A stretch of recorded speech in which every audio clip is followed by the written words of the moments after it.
बिस्मिल्लाहिर्रहमानिर्रहीम। अस्सलामु अलैकुम नाज़रीन दीनी मिसाल में खुश आमदीद कहते हैं। आज की हमारी इस वीडियो का मौजू है, क्या कुर्बानी की जगह इसके पैसे किसी गरीब को देना जायज़ हैं। शुरू करते हैं आज की वीडियो।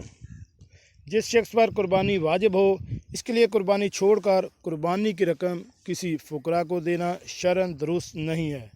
इस तरह करने से कुर्बानी अदा नहीं होगी और ऐसे शख्स को अगरचे सदका करने का सवाब तो मिल जाएगा, लेकिन वाजिब कुर्बानी छोड़ने पर गुनाहगार होगा।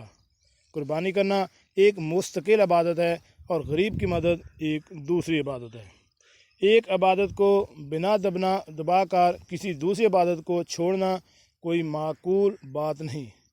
कुर्बानी का अयाम साहिब हतत शख्स पर कुर्बानी करना वाजिब है और सदका किसी वक्त भी किया जा सकता है। हदीस शरीफ मुबारक इरशाद नबी मनकूल है कि अल्लाह ताला के यहाँ ईद उल अज़हा के अयाम में खून बहाने से ज़्यादा कोई अमल पसंदीदा नहीं है।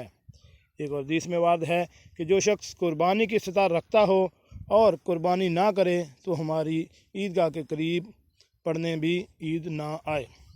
दोनों हदीस से कुर्बानी की अहमियत खूब वाज़ेह होती है।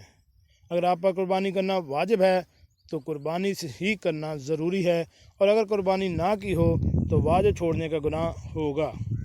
कुर्बानी हर इस शख्स पर वाजिब है जिसके बाद कुर्बानी के अयाम में ज़रूरत और इस्तेमाल से ज़ायद इतना माल या सामान मौजूद हो जिसकी मालियत 52.5 तोले चांदी के बराबर या इससे ज़्यादा हो।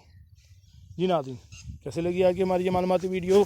हमारे इस चैनल दीनी मसाइल को सब्सक्राइब करें और साथ बेल आइकन का बटन भी प्रेस कर दें ताकि ऐसी मालूमाती वीडियो आपको बार बार मिलती रह सके। मिलते हैं एक नई वीडियो के साथ। अस्सलामु अलैकुम।